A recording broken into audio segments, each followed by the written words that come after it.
아름답고 거룩한 것으로 여호와께 예배할지어다. 온 땅이여 그 앞에서 떨지어다. 모든 나라 가운데서 이르기를 여호와께서 다스리시니 세계가 굳게 서고 흔들리지 않으리라. 그가 만민을 공평하게 심판하시리라 할지로다. 하나님은 영이시니 예배하는 자가 영과 진리로 예배할지니라. 아멘.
다 같이 참회의 기도를 드리겠습니다.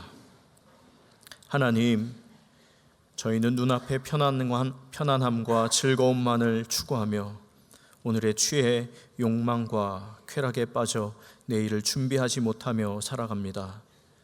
저희의 어두운 눈을 밝혀 주시사 영광과 승리의 내일을 바라보게 하시며 주님의 뜻에 따라 고난을 견디며 나라를 사랑하고 교회를 사랑하는 믿음의 삶을 살게 하옵소서.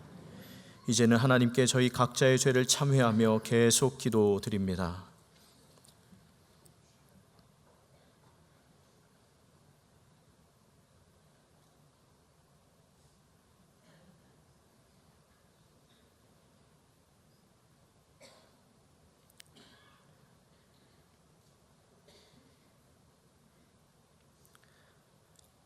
하나님께서는 자신의 부끄러운 죄를 솔직하게 고백하는 자들에게 말씀하십니다.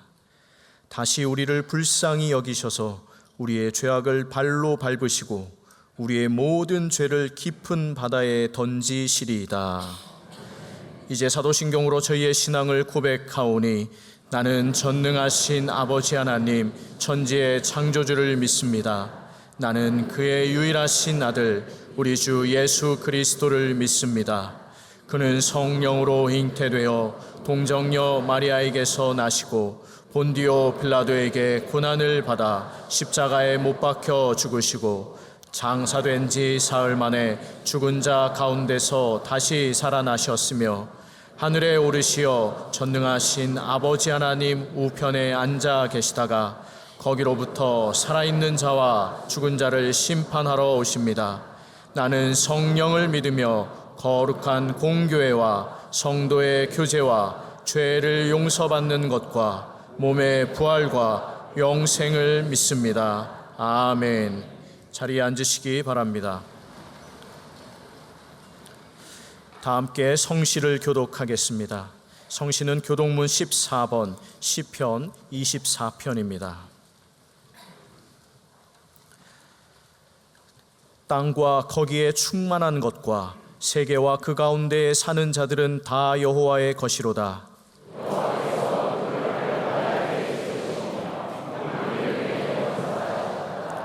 여호와의 산에 오를 자가 누구며 그의 거룩한 곳에 설 자가 누구인가?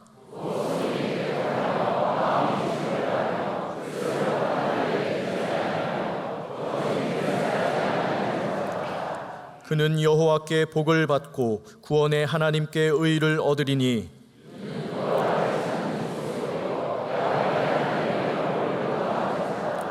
문들아 너희 머리를 들지어다. 영원한 문들아 들릴지어다. 영광의 왕이 들어가시리로다.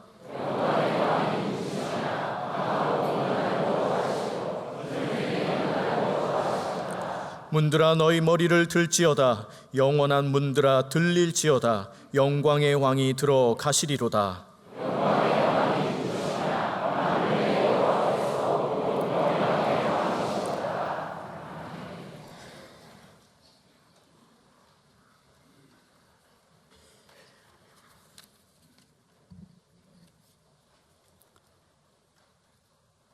전능하신 하나님 아버지, 영광과 존귀를 받아 주시옵소서. 아버지여, 연약하고 죄인된 우리에게 오늘 새로운 호흡을 주시고 주님의 자녀로 예배에 불러주시니 감사와 찬양과 영광을 올려 드리옵나이다. 임재하시는 삼위일체 하나님, 우리는 마땅히 자신을 돌아보고 회개와 참회를 통해 버릴 만한 옛 습관을 버리게 하여 주시옵소서. 은혜로우신 주님, 영락 공동체가 오이코스 말씀의 습관을 따르게 하시니 감사합니다. 온 성도들이 열심으로 말씀에 집중하고 성령님 의지하여 하나님 앞에 깨어 신실한 삶을 살아가도록 도와 주시옵소서. 미쁘시고 감사하신 주님, 무더위 속에서도 교회 학교와 각 재직 부서가 계획하고 작정했던 사역을 잘 감당케 하셔서 감사합니다. 교육부 산하 영유아부에서부터 대학부, 청년부, 모든 재직 부서들이 의의 열매를 맺게 하시고 신령하게 성장하도록 도와 주시옵소서. 헌신하여 섬기고 봉사하는 이들에게 때를 따라 기쁨을 더하여 주시옵소서.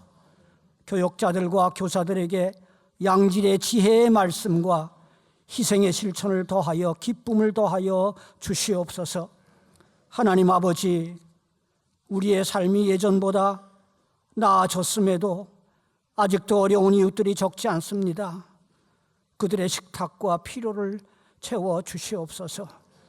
하나님, 우리 성도들 중에는 친구들에게조차 말 못하고 병으로 신음하는 이들, 자녀의 아픔으로 애절하게 기도하는 이들, 삶의 기로에서 두려움과 눈물로 지내는 이들이 있습니다.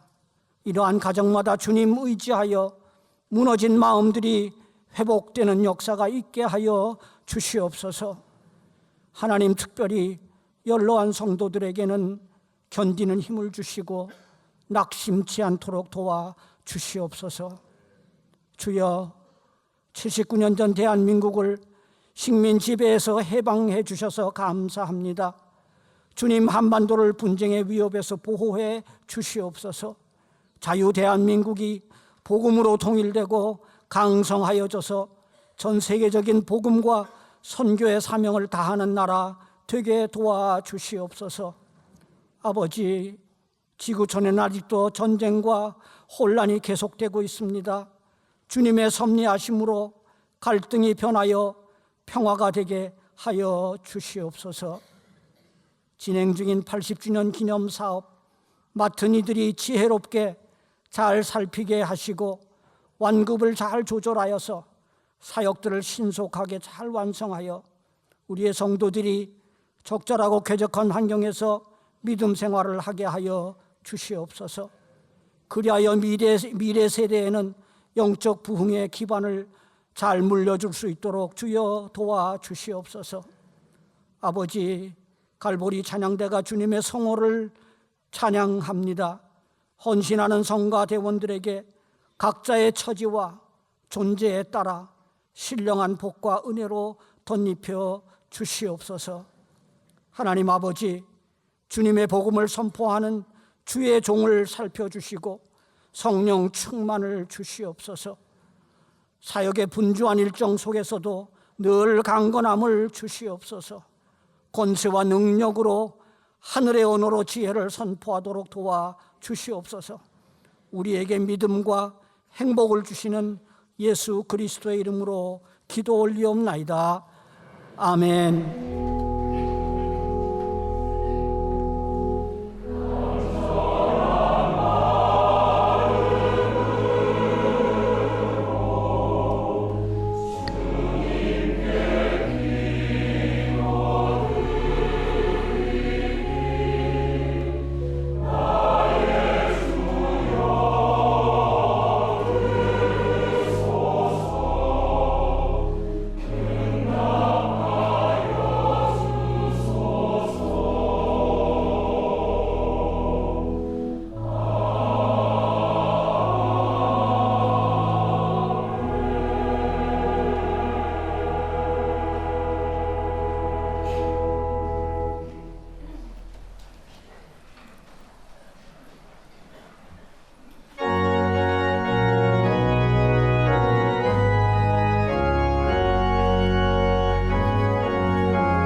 저희에게 주시는 하나님의 말씀은 구약 성경 예레미야 45장 1절부터 5절까지의 말씀입니다.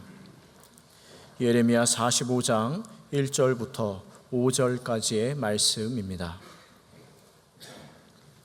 하나님의 말씀을 봉독합니다. 유다의 요시야 왕의 아들 여호야김 넷째 해에 네리야의 아들 바룩이 예레미야가 불러주는 대로 이 모든 말을 책에 기록하니라. 그때 선지자 예레미야가 그에게 말하여 이르되, 바룩아, 이스라엘의 하나님 여호와께서 내게 이같이 말씀하셨느니라. 내가 일찍이 말하기를 화로다 여호와께서 나의 고통에 슬픔을 더하셨으니 나는 나의 탄식으로 피곤하여 평안을 찾지 못하도다. 너는 그에게 이르라. 여호와께서 이와 같이 말씀하시기를, 보라, 나는 내가 세운 것을 헐기도 하며 내가 심은 것을 뽑기도 하나니 온 땅에 그리하겠거늘 내가 너를 위하여 큰 일을 찾느냐? 그것을 찾지 말라. 보라, 내가 모든 육체의 재난을 내리리라. 그러나 내가 가는 모든 곳에서는 내가 너에게 내 생명을 노량물 주듯 하리라. 여호와의 말씀이니라. 하나님께서 이 말씀을 통하여 저희에게 은혜 주시기를 원합니다.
감사합니다.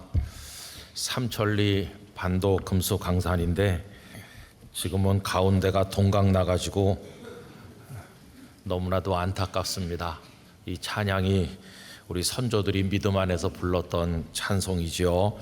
우리 나라를 위해 기도하며 이 땅의 그리스도인들이 하나님 앞에 믿음을 지키며 꼭 세상에 등불 되기를 간절히 바랍니다.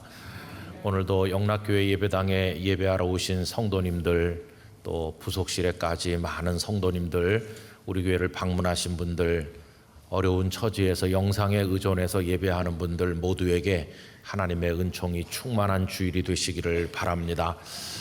오유코스 말씀 따라서 잘해 오셨는데 이제 이렇게 마지막 노트가 나왔어요.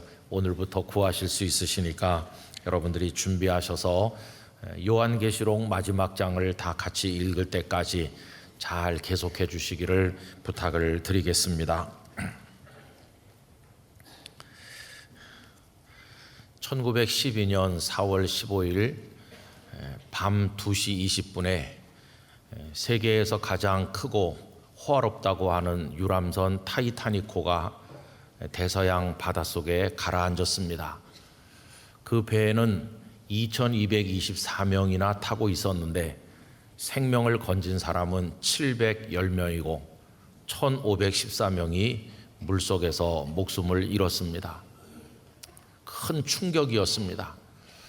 많은 영화들이 만들어졌습니다. 그 중에는 지금부터 27년 전에 1997년에 만들어진 영화가 많은 사람들에게 감동도 주고 삶과 죽음 속에서 어떻게 살아나가야 되는지 우리에게 큰 숙제도 던져주었다고 생각합니다. 여러분, 그 빙산에 부딪히고 나서 배가 바닷속에 가라앉기까지 걸린 시간은 2시간 40분이었는데 그 2시간 40분 동안에 사람들이 보인 그 모습은 너무나도 다양했습니다.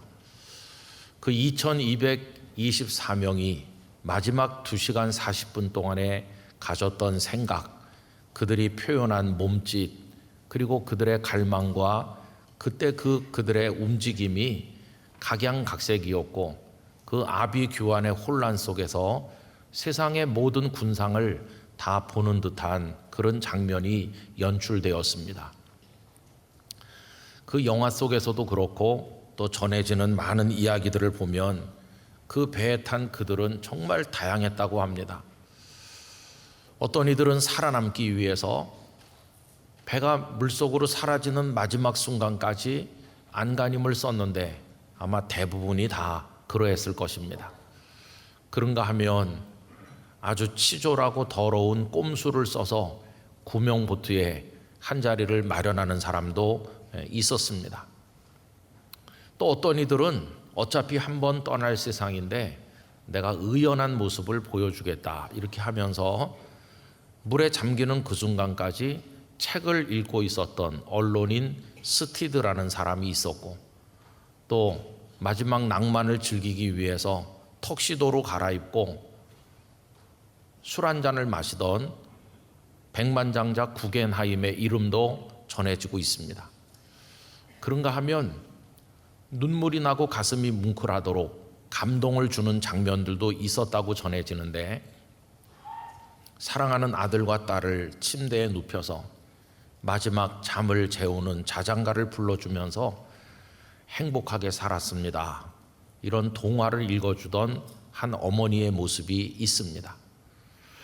또 에스터 4세라고 하는 이는 자신의 구명보트를 탈 그 자리를 연약한 여성에게 넘겨주기도 했고 그리고 확인된 것은 아니지만은 그 영화 속에 보면 노 부부가 한 침상에서 끌어안고 마지막을 맞이하는 장면이 나오는데 그 부부가 세계적인 백화점인 메이시스 백화점의 공동 소유자인 이시도르 스타로우스와 그 아내인 이다라고 알려져 있기도 합니다. 이들의 이야기는 몇 차례 극이나 혹은 영화로 만들어진 적도 있다고 합니다. 그런가 하면 그 기우는 가판 위에서 내주를 가까이 하게 하면 이 찬양 찬송을 연주했던 윌리스 하틀리라고 하는 연주자가 있고 그의 동료 8사람이 있었다고 합니다. 영화 속에는 나오지 않지만 그 하틀리는 연주가 끝난 다음에 많은 사람들에게 예수 그리스도를 바라보라고 외쳤다고 합니다. 최후의 순간까지 말씀을 선포했던 하퍼 목사님 이야기도 있고, 그리고 끝까지 배의 전등이 끊어지지 않도록 어둠을 밝힘으로써 사람들이 마지막 탈출을 하는데 도움을 주기 위해서 배 밑바닥에서 최선을 다했던 그 기관장 조세프의 이야기도 전해지고, 그를 도왔던 화부들의 그 헌신도 우리에게 알려져 있습니다. 여러분, 이런 많은 사람들의 모습이 그 2시간 40분 동안 나타난 모습이었습니다. 만약에 우리가 그날 거기 있었더라면 그 2시간 40분 동안 우리는 무슨 생각을 했을까? 어떤 모습으로 뛰어다녔을까?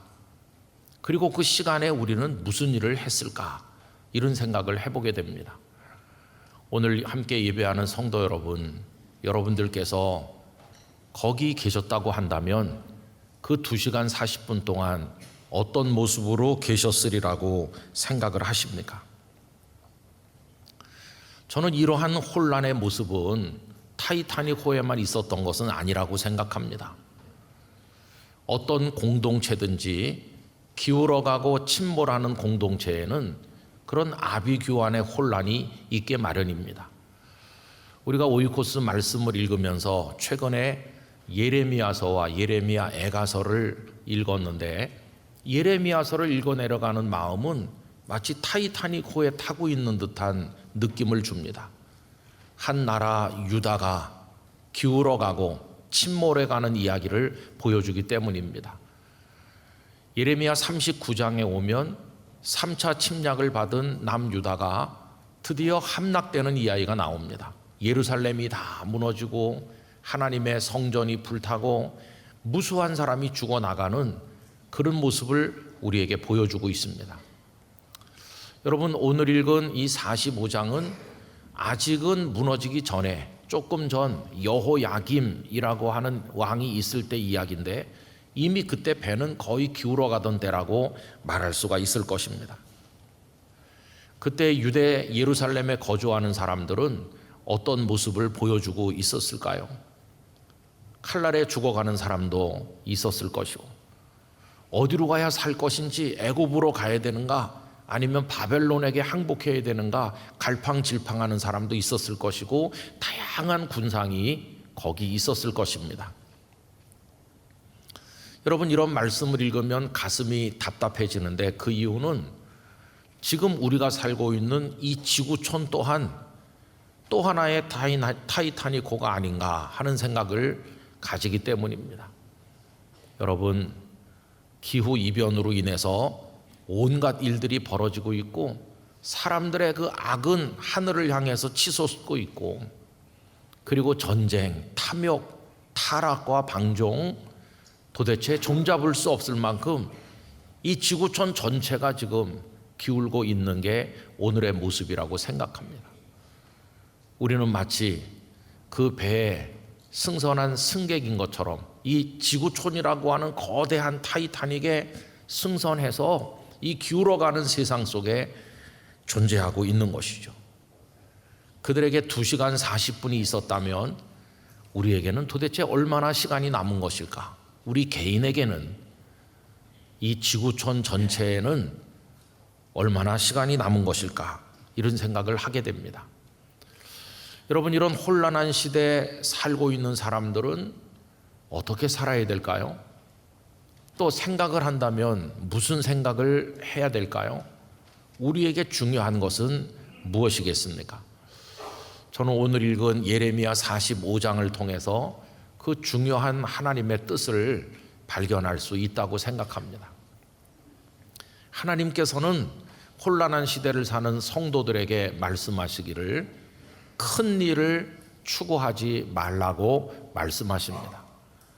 오늘 읽은 본문 가운데서 5절 앞부분을 보십시오. 네가 너를 위하여 큰 일을 찾느냐 그것을 찾지 말라라고 하셨습니다. 여러분, 이 말씀은 바룩이라는 사람에게 주신 말씀입니다. 바룩이 누구일까요? 이 사람은 예레미야의 서기로서 예레미야가 하나님의 말씀을 받아서 입으로 말하면 그것을 받아 적던 사람, 그가 바룩이었습니다. 오늘 본문 1절 말씀을 보십시오.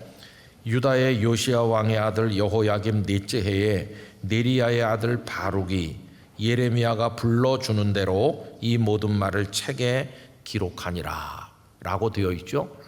그리고 바룩은 기록만 했던 사람이 아니라 예레미야가 갇혀 있는 동안에 자유를 잃었을 때는 그 두루마리를 가지고 나가서 성전 입구에 서서 사람들에게 혹은 방백들에게 이것이 여호와 하나님의 말씀이라고 하면서 낭독하여 선포하기도 했던 사람, 그가 바로 바룩입니다. 그런데 하나님께서는 바룩에게 큰 일을 찾지 말라고 말씀을 하신 겁니다. 여러분, 기울어가는 나라에 살면서 바룩이 할 수 있는 큰 일이 있다면 어떤 일이 있을까요? 뭐 굳이 큰 일이라고까지 말하진 않더라도 우선 살 길을 찾아야 되지 않겠습니까? 살아야 되겠다. 그게 바룩 개인에게는 큰 일이 될 수 있겠죠. 또 나라가 기울어가고 있으니 이 나라를 다시 원래 모습으로 바로잡아서 예전의 유다의 영광을 재현하기 위해서 노력할 수도 있겠죠. 아니면 이제 거의 다 침몰해 가는 거니까 그걸 기정사실로 받아들이면서 나라가 무너진 이후에라도 재건하고 회복하기 위해서 어떤 동지들이라도 규합을 해서 미리 준비하는 일, 그것도 큰 일이라고도 할 수 있었을 것입니다. 그런 여러 가지 선택을 그가 할 수 있는 상황인데 하나님께서는 큰 일을 찾지 말라 이렇게 말씀하신 거죠. 오히려 하나님께서는 그를 격려하시면서 큰 뜻을 품어라, 큰 일을 해라, 너밖에 없다 이렇게 말씀하셔야 될 것 같은데 어쩌자고 큰 일을 찾지 말라고 하시는 것일까요? 여러분, 그 이유는 하나님의 뜻이 이미 정해졌기 때문입니다. 오늘 말씀 45절 중간에 보시면 내가 모든 육체에 재난을 내리리라 이렇게 말씀하셨죠. 여러분, 이건 아주 강력한 하나님의 의지가 배어있는 말씀이죠. 너희들의 뜻이 어떠하든지 상관없이, 너희들이 어떤 노력을 기울이는지에 상관없이 내 뜻은 명백하게 정해졌고 진행 중이다. 내가 이 땅에 재난을 내릴 것이다. 그래서 남유다는 거의 기울어가고 있는 중이고 이제 조만간 완전히 패망할 것이고 무수한 사람이 죽거나 포로가 되거나 그런 고통에 빠지게 될 것을 하나님께서는 명백하게 말씀하신 것입니다.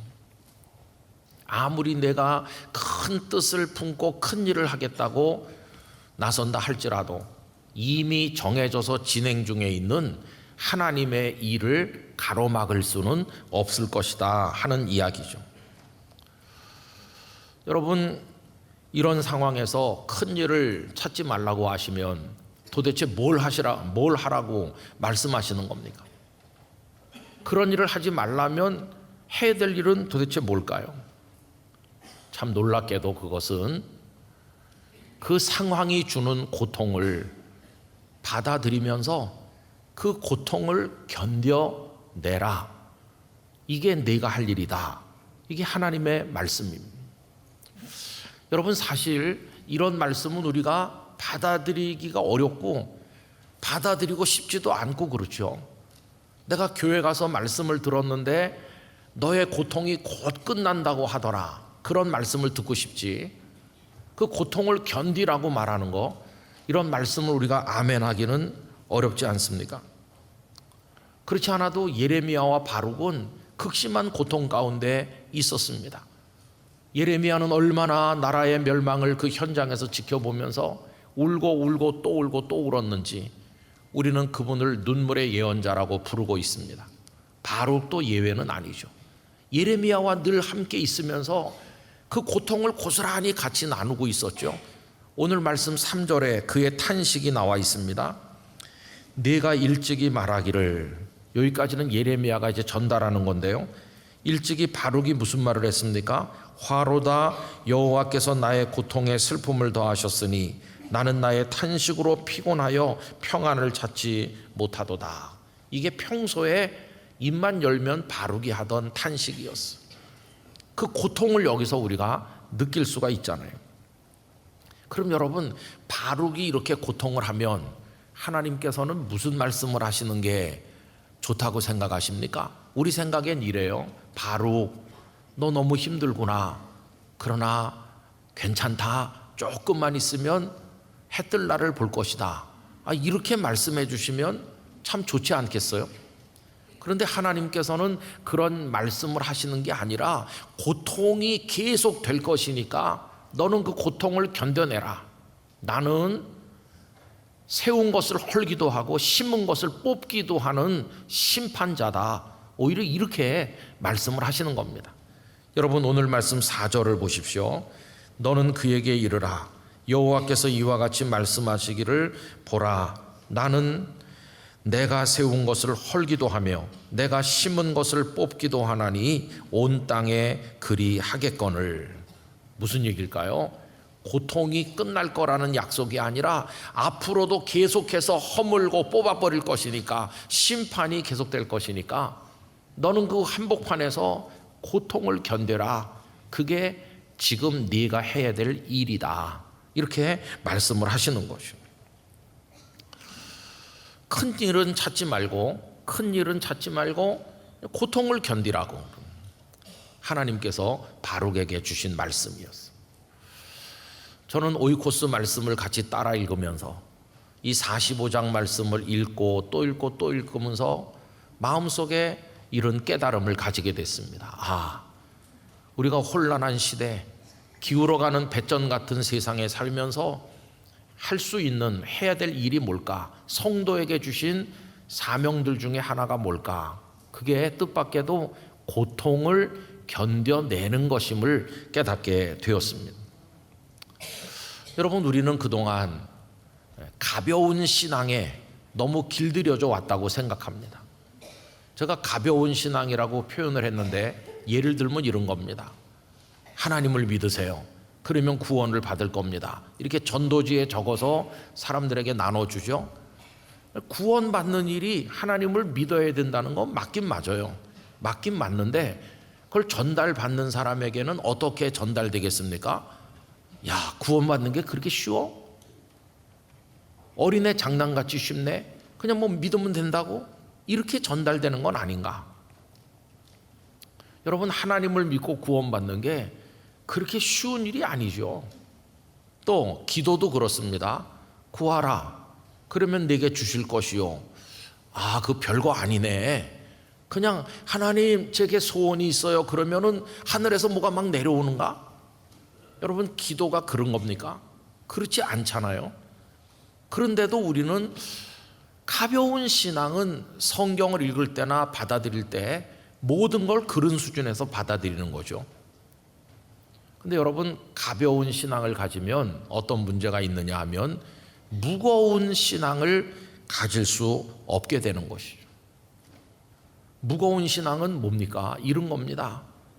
고통이 계속 내게 파도처럼 밀려와도 그것에 의해서 무너지는 것이 아니라 오늘도 참고 내일도 견디고 그 다음에도 인내하면서 울고 울면서도 하나님 앞에 또 기도하고 이루어지지 않는 것 같아도 또 기도의 자리를 펴고 무릎을 꿇는 그런 신앙, 그게 무거운 신앙인 것입니다. 손쉽게 어떤 문제를 해결해 주시지 않아도 하나님을 향해 투정하거나 원망하지 아니하고 걸어가야 될 자신의 길을 묵묵히 한 걸음씩 밟아 나가는 그런 신앙이 무거운 신앙이라고 말할 수 있습니다. 하나님께서 예레미야와 바룩을 고통의 한가운데 두신 것은 그들을 사랑하지 않으시기 때문이 아니라 가장 아끼고 사랑하시지만 그게 그 시대 그 상황에서 그들이 감당해야 될 일이기 때문에 그 고통의 짐을 지라고 말씀을 하시는 거죠. 여러분, 성경을 너무 가볍게 읽으면 안 됩니다.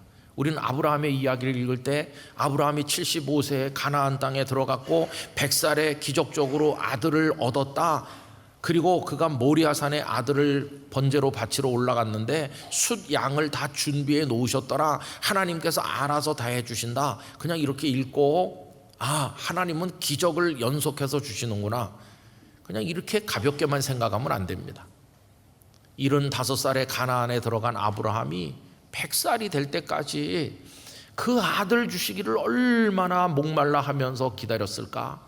그 하루하루가 얼마나 지루하고 어려웠을까? 그런데도 하나님을 떠나지 않고 거기 버티면서 있었던 성경에 표현되지 않는 그 여백이 우리에게 말해주는 음성을 듣는 귀가 있어야 되는 거죠. 100살에 이삭을 낳았다 해도 그가 모리아산에 아들을 데리고 올라갈 때는 적어도 이삭이 15살, 20살은 됐을 때라고 생각한다면 그 10수년, 한 20여 년 동안 불어오는 건 모래바람뿐이고 그 더위를 견디기 힘든 그 브엘세바 주변을 오가며 살던 그가 어떻게 그 어린 아이에게 하나님을 가리키면서 그 척박한 환경을 견뎌냈는지 그 세월이 주는 무게를 우리가 느끼지 않으면 그 아브라함의 삶을 이해할 수 없는 것입니다. 그는 그렇게 수십 년 세월이 주는 무게를 감당하면서 그 고통을 참아나가면서 하던 차에 어느 날 이삭을 얻은 것이고 그렇게 견뎌나가던 날 어느 날 모리아산의 여호와 일의 은혜를 경험한 거지 쉽게 된 게 절대로 아니었다고 하는 것입니다. 그런 눈으로 우리 믿음의 선배들 그리고 그분들에게 임하신 하나님의 손길을 읽어 내려가다 보면 우리는 예수님께 도착하게 됩니다. 우리는 흔히 예수님께서 십자가와 부활로 우리를 구원하신다고 말하는데 물론 당연히 맞는 말이죠. 그런데 그걸 가볍게 스쳐 지나가면 안 됩니다. 십자가가 있기까지 하나님은 얼마나 큰 고통을 겪으셨나. 하나님께서 사랑하는 아들을 인간의 몸으로 내려보내시는 그 고통을 준비하시면서 구약 성경에서 여러 선지자들을 통해 말씀하시고 때가 찼을 때 여인의 몸을 통해 베들레헴 마후간에 나게 하시고 나사렛에 보잘것없는 소년처럼 성장하시다가 그리고 이 땅에 등장하셨을 때 얼마나 많은 모욕과 멸시를 받으셨는지 그리고 십자가 그 대목에도 가보면 끌려다니시면서 재판받으시고 침뱉음 당하고 뺨을 얻어 맞으시고 십자가에 달려서 6시간을 온몸이 찢기는 고통을 받는데 그 1초 1초 속에 들어있는 하나님의 고통, 그리스도의 고통, 그거를 우리가 모르면 십자가를 말할 수 없는 것이죠. 또 사흘 만에 부활하셨다고 말하는데 그 죽음의 권세 아래 무덤 속에 계시던 그 시간 얼마나 힘든 시간입니까? 그냥 십자가를 지시고 부활하셨다고 가볍게 말할 수 없는 엄청난 고통의 무게가 있잖아요. 하루가 1000년 같다는 말이 있는데 그 예수님이 무덤 속에 계신 시간은 1000년보다 더 길게 느껴지는 하나님의 고통의 시간이었다. 이렇게 생각을 하는 것입니다. 여러분, 그게 무거운 신앙의 눈으로 성경을 읽을 때 그때 주님이 다시 보이는 것이고 하나님의 사랑이 얼마나 큰 사랑인지 결코 가벼운 사랑이 아니라는 걸 알게 될 때 우리 마음이 감동되는 것입니다. 하나님은 나를 그런 자리로 부르시는구나. 여러분, 그것을 깨닫는 이들 중에 오늘 이 시대에도 그런 신앙으로 하나님께 응답하는 분들이 계신 것이죠. 저 척박한 농어촌 교회를 갈수록 주민이 줄어들고 성도도 줄어드는 곳을 사명지로 알고 청춘을, 아니 인생 전부를 송두리째 쏟아붓는 그 목회자들을 보면 숙연한 느낌을 가지지 않을 수 없습니다. 저 아마존 숲속으로 그리고 저 아프리카 속으로 오로지 복음을 전하겠다는 일념으로 모든 부귀영화를 버리고 들어가서 평생을 살다 거기 뼈를 묻는 선교사님들을 보면 이건 결코 가벼운 신앙으로는 말할 수 없는 것이에요. 우리 영락교회도 수십 년을 이곳에 몸담으면서 비가 오나 눈이 오나 예배 자리를 지키고 교회를 사랑하고 헌신 봉사하면서 정말 말없이 원망과 불평 한마디도 하지 않고 찬양대, 교회학교 교사, 뭐 온갖 구역을 위한 여전도의 남선교회 재직부서에서 말없이 그런 분들을 보면 숙연한 느낌을 가지게 되는 거죠. 안 먹고 안 입고 안 쓰고 그 어려운 처지에 그걸 모아가지고 들고 오셔서 목사님 저보다 더 불쌍한 사람이 있을 텐데 좀 전해주세요 그러면서 이름도 밝히지 않고 도망하듯 나가는 성도들을 보면은 눈물이 나는 거죠. 저분은 왜 저렇게 하시는 걸까? 그러면 저는 오늘 이 말씀을 같이 읽고 나누면서 오늘 2부 예배를 드리는 우리 모두가 좀 잘 견디는 고통도 이겨내는 강한 하나님의 사람 되기를 원합니다. 건드리기만 하면 금방 부서져 없어지는 그런 나약한 존재가 아니라 고통이 밀물처럼 우리에게 확 계속 밀려와도 파도처럼 오고 또 와도 당당하고 의연하게 서서 이 믿음의 자리를 끝까지 고수해낼 수 있는 하나님의 사람이 돼야 되는 것입니다. 성벽은 성벽인데 사탄이 툭 건드리니까 그냥 무너져 버리는 그런 성벽이어서는 안 되고, 우리 영락의 성도들 오늘 함께 예배하는 모든 분들 강한 하나님의 사람 되시기를 바랍니다. 하나님은 고통을 벗겨주시기도 하지만 어떤 역사적 상황 속에서는 이 고통의 짐을 지고 견디라고도 말씀하신다는 걸 우리가 이해하기를 원하는 것입니다. 근데 여러분, 그거는 깨닫고 보면요 큰 은혜이기도 합니다. 이 예레미야와 바룩이 왜 고통을 겪었나요? 좀 이상하게 들릴 수 있지만 하나님을 잘 믿었기 때문에 고통이 있는 겁니다. 예를 들어서 소돔성이 음란하기 짝이 없는 악한 성인데 소돔성에서 나는 편안하다, 여기가 천국인가 봐 이러면서 소돔성을 즐기는 사람은 어떤 사람일까요? 소돔성과 똑같은 사람이죠. 거기 주민들처럼 똑같이 음란하고 똑같이 타락한 사람은 고통이 없어요. 그런데 어떤 사람이 하나님의 말씀을 품고 나는 하나님의 말씀대로 살아야 되겠어, 그런데 소돔성에 살게 되면 날마다 고통받겠죠. 왜요? 하나님의 사람이니까.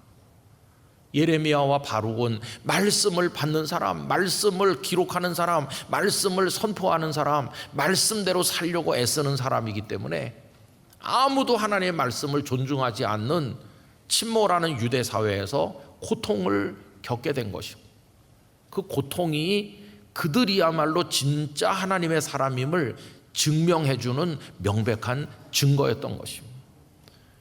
오늘 대한민국 사회에서 고통을 느끼시고 계시다면 뉴스를 보면서, 돌아가는 우리 사회를 보면서 이 지구촌의 종말적인 상황을 보시면서 마음의 아픔을 느끼시고 눈물이 난다면 그건 우리가 하나님의 사람이라는 증거가 되는 것입니다. 그런데 그런 고통이 없이 이 세상이 나는 좋아, 그렇다면 우리 안에 어둠의 영이 들어와 있다는 나쁜 증거가 아니겠습니까? 여러분, 우리가 끝까지 말씀을 붙들길 원합니다. 말씀으로 채워지길 원합니다. 말씀 때문에 괴로움을 느끼는 사람이 되길 원합니다.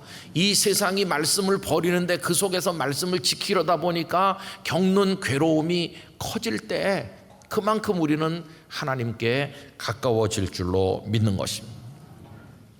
여러분, 이렇게 사는 게 큰 일은 아니지만 하나님 앞에서 우리가 해야 될 중요한 일이라는 사실을 기억하시기를 바랍니다. 저는 우리가 온 나라를 살리느니 뭐 세상을 변화시키느니 그런 큰 일을 하지는 못하지만 하나님 앞에서 중요한 일은 꼭 하는 사람이 되기를 원합니다. 가끔 명함을 막 주면서 제가 큰 일을 하려고 그러는데 도와달라는 분들을 많이 만나요. 그래서 현수막을 들고 길거리에 나오는 사람도 많고 조직을 만들어서 뭐 이렇게 하는 분들도 많아요. 큰 일 하겠다는 분들이 많으세요. 그런데 왜 세상은 갈수록 어지러울까요? 큰 일을 하겠다는 많은 이들이 인간으로서, 아버지로서, 어머니로서, 성도로서 꼭 해야 될 중요한 일을 하지 않기 때문에 세상은 더 어지러운 게 아닌가 생각을 하는 것입니다. 그분들이 어떤 일을 이루려고 하는 거, 또 설령 그 일이 이루어진다 해도 하나님의 하시는 일과 정면으로 대치되는 일이라면 이게 어찌 되는 것입니까? 아무리 큰 일을 한다고 해도 하나님이 막으시면 이루어질 수가 없는 것이고, 설령 사람들이 하지 않으려 한다 해도 하나님이 하시려는 일이면 이루어질 것입니다. 그러므로 우리는 큰 일에 마음을 쓰지 말고 하나님 앞에서 중요한 일을 해야 되겠다고 생각을 하는 것입니다. 우리가 꼭 해야 될 중요한 일은 어떤 것이 있을까요? 여러분, 하나님을 깊이 사랑하기 원합니다. 하나님을 진심으로 경외하길 원합니다. 우리가 성경 66권 전체를 다 실천하지 못하지만 날마다 내 마음에 심어주시는 말씀 한 구절이라도 입술이 아니라 삶으로 실천하기 위해서 노력하는 성도가 되기를 원합니다. 예수님을 사랑하고 예수님을 닮길 원하고 그분이 온유하신 것처럼 겸손하신 것처럼 내 인품도 그렇게 되기를 위해서 기도하면서 온 지구촌 인류를 다 사랑하지 못하지만 내 울타리 안에 있는 가족이라도 제대로 사랑하고 내 곁에 머무는 연약한 이들을 위해 기도하고 그러면서 내게 주신 삶을, 이 생명을 지켜나가는 하나님의 사람이 되기를 원하는 것입니다. 그 과정에 좀 너그러운 사람이 되어서 다른 이들을 배려하고 누가 잘 되면 진심으로 박수 쳐주고 다른 이들을 나보다 더 훌륭하게 여겨주고 작은 것이지만 같이 나누기도 하고 그러면서 그 배가 기울어 바닷속에 가라앉은 것처럼 언젠간 내 인생이 이 지구촌 전체가 가라앉을 날이 온다는 걸 생각하면서 그날이 혹시 오늘일지도 모른다는 영적 긴장감을 가지고 하나님 앞에 늘 깨어있는 성도가 되기를 원하는 것입니다. 그렇게 할수록 우리는 하나님께 가까이 나가는 사람 될 줄로 믿습니다. 여러분, 생명의 날을 사랑합시다. 우리 가정을 사랑합시다. 우리에게 주어진 일들을 귀하게 여겨서 열심히 감당합시다. 그리고 영락교회를 사랑하시고 이 땅의 교회들을 위해 기도하면서 여러분의 예배와 섬김의 자리를 끝까지 놓지 않으시기를 원하는 것입니다. 어려운 이들, 어려운 대한민국 사회, 어려운 한국교회를 위해서 기도 한마디를 진심으로 보태주시기를 부탁을 드리는 것입니다. 이번 토요일 새벽 기도회는 교회에서 모이지 않고 새벽 5시에 시청 앞 광장, 그 잔디 광장에서 모입니다. 그날 미스바 회개 기도회가 있습니다. 3부까지 진행이 되는데 제가 1부 5시에 설교를 하고 김학중 목사님이 기도회를 인도한다고 합니다. 저는 망설이다가 그렇게 하겠노라고 순종을 했는데 순종한 이유는 이겁니다. 뭐 세상을 바로잡지 못하지만 우리가 기도하는 건 중요한 일 아니겠나. 그 잔디밭 광장이 어떤 곳입니까? 동성애자들이 퀴어 축제를 열면서 거기서 난잡한 일을 벌였던 그 자리인데 거기 묻혀있는 죄악의 때를 우리 성도들이 눈물의 회개 기도로 씻어야 되겠다. 이번에 주제는 주여 내가 죄인이로소이다. 그런 주제입니다. 여러분들이 새벽에 다 오셔서 함께 해주시기를 부탁을 드리는 것입니다. 이렇게 큰 일은 못해도 성도로서 중요한 일을 하면서 오늘을 살고 내일을 살고 오늘도 견디고 내일도 견디다 보면 어떤 일이 있을까요? 하나님께서 우리를 구원해 주십니다. 45장 5절 맨 끝절 맨 끝부분 후반부를 보시기 바랍니다. 그러나 네가 가는 모든 곳에서는 내가 너에게 네 생명을 노량물 주듯 하리라. 여호와의 말씀이니라. 바로가 너 이렇게 하고 있으면 내가 너를 구원해 주겠다. 네 스스로 너의 살 길을 찾지 않아도 네가 그 자리를 지키고 믿음을 지키고 있으면 내가 너의 생명을 노량물 얻듯 얻게 하겠노라고 약속을 하신 것입니다. 우리가 믿음을 지킬 때 하나님 우리를 구원하여 주실 줄 믿습니다. 그런 의미에서 저는 다윗이 참 좋습니다. 이스라엘의 왕으로서 큰 일을 도전할 수도 있을 텐데 그는 그 모든 일을 내려놓고 하나님 앞에 평안하게 살기를 원했기 때문에 그의 기도가 참 좋습니다. 시편 131편 말씀 우리 화면을 보면서 다윗의 기도를 우리의 기도인 것처럼 다 같이 읽어보도록 하겠습니다. 여호와여, 내 마음이 교만하지 아니하고 내 눈이 오만하지 아니하오며 내가 큰 일과 감당하지 못할 놀라운 일을 하려고 힘쓰지 아니하나이다. 실로 내가 내 영혼으로 고요하고 평온하게 하기를 젖된 아이가 그의 어머니 품에 있음 같게 하였나니 내 영혼이 젖된 아이와 같도다. 이스라엘아, 지금부터 영원까지 여호와를 바랄지어다. 아멘. 이것이 우리가 꼭 해야 될 중요한 일인 줄 믿습니다. 그런 삶을 끝까지 지켜나가시기를 간절히 축복합니다. 기도하겠습니다. 아버지 하나님, 기울어가는 배전과 같은 지구촌에 승선한 승객처럼 저희들이 살고 있습니다. 혼란할 때 우리는 어떻게 생각하며 무엇을 해야 될 것인지를 오늘 말씀을 통해서 나눕니다. 큰 일을 하려고 하지 말고 하나님의 사람답게 지켜야 될 곳에서 고난을, 고통을 견디며 중요한 일을 감당하게 하여 주옵소서. 그렇게 할 때 하나님 우리를 구원하실 줄 믿습니다. 우리 모든 성도들에게 그렇게 이 한 번의 삶을 지켜나갈 믿음의 힘을 더하여 주시옵소서. 예수님의 이름으로 기도하옵나이다. 아멘.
이제 준비하신 주일 헌금을 드리겠습니다. 온라인으로도 드리실 수 있습니다.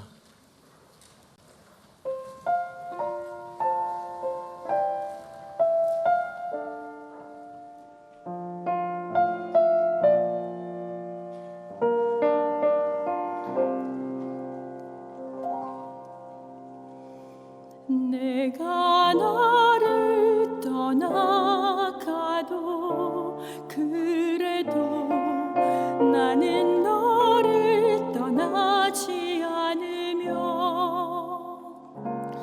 내가 나를 버려도 그래도 나는 너를 버리지 아니하리라. 내가 나를 떠나가도 그래도 나는 너를 떠나지 않으며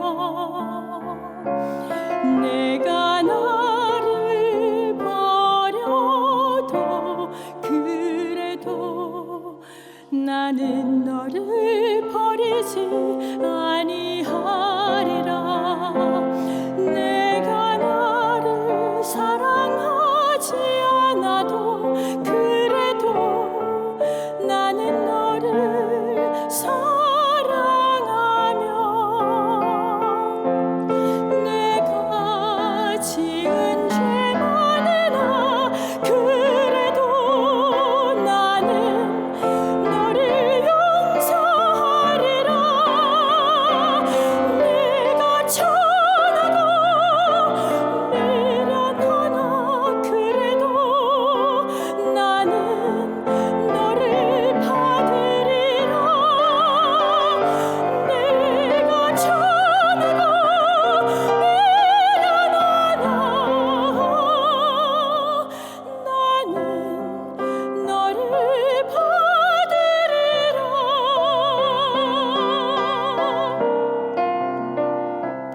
내가 나를 사랑하지 않아도 그래도 나는 너를 사랑하며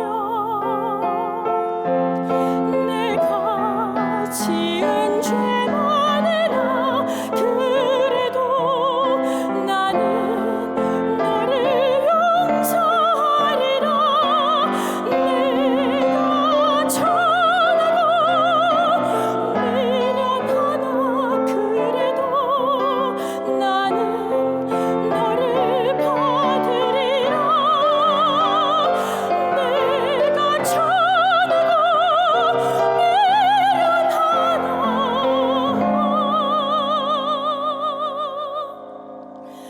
나는 너를 받으리라.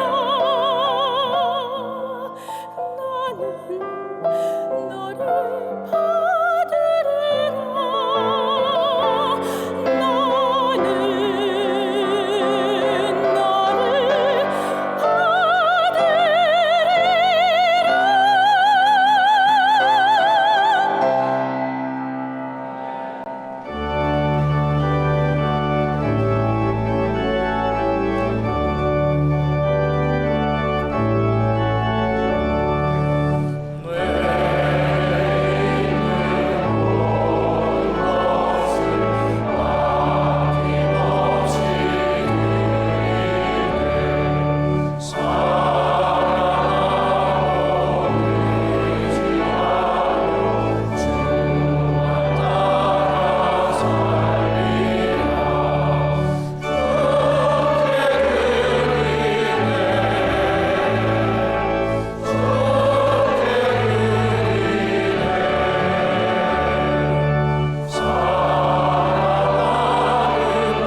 사랑의 하나님, 오늘도 귀한 은혜를 베풀어 주시니 특별히 말씀의 은혜를 베풀어 주시니 감사합니다.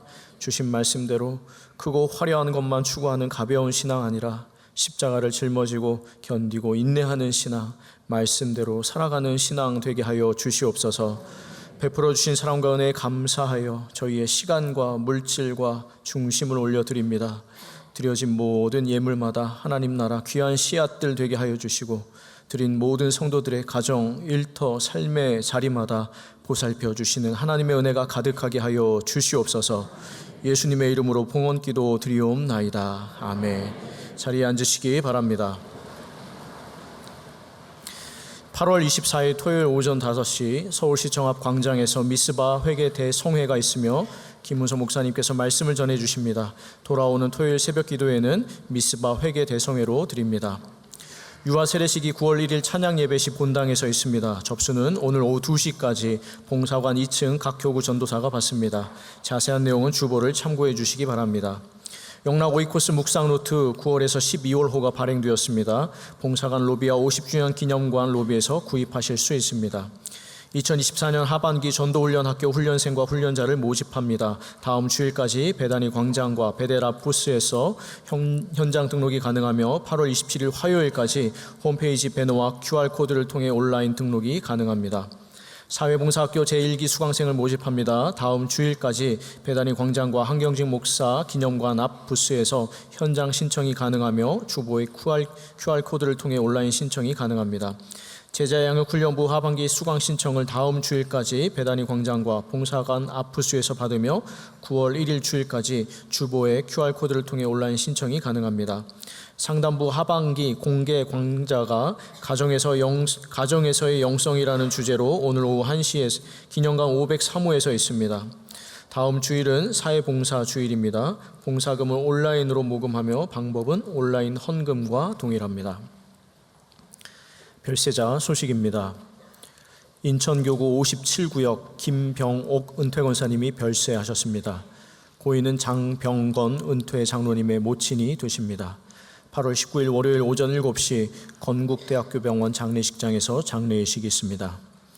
동대문 중랑교구 34구역 개태순 성도님이 별세하셨습니다. 고인은 개영주 집사님의 부친이 되십니다. 8월 19일 월요일 오전 7시 10분 한양대학교 병원 장례식장에서 장례 예식이 있습니다. 인천교구 5구역 박만복 은퇴 집사님이 별세하셨습니다. 8월 19일 월요일 오후 2시 30분 영락 동산에서 장례 예식이 있습니다. 슬픔을 당하신 유가족들에게 하나님의 위로가 함께 하시길 바랍니다. 이 시간 함께 암송할 8월 말씀은 구약 성경 잠언 25장 13절입니다. 충성된 사자는 그를 이렇게 시작합니다. 다 함께 암송합니다. 충성된 사자는 그를 보낸 이에게 마치 추수하는 날의 얼음 냉수 같아서 능히 그 주인의 마음을 시원하게 하느니라. 잠언 25장 13절 말씀. 아멘. 다 같이 일어나셔서 앞뒤 좌우에 계신 분들과 인사 나누겠습니다. 큰 일이 아니라 중요한 일을 택하겠습니다.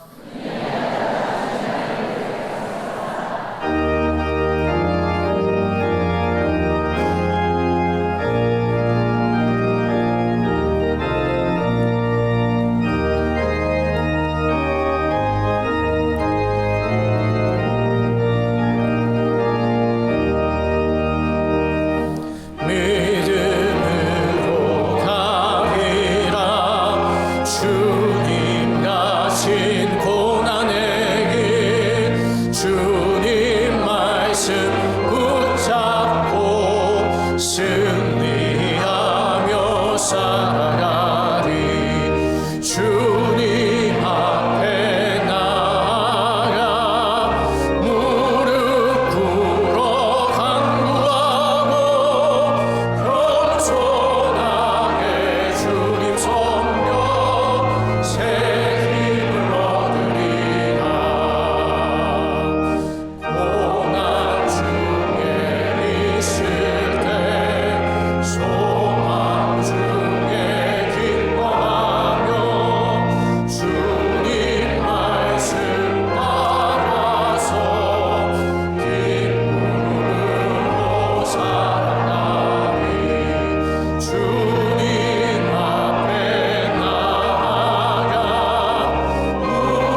이제는 생명의 구주 예수 그리스도의 은혜와 하나님 아버지의 사랑과 성령님의 임재 교통하심이 종말의 때와 같은 기울어가는 이때, 혼란의 때 성도가 해야 될 삶의 모습이 어떤 것인지를 생각하며 하나님 앞에 흔들림 없이 살기를 다짐하는 모든 성도들, 선교사님들, 우리의 기도 제목 가운데 영원히 함께 하시기를 축원하옵나이다. 아멘.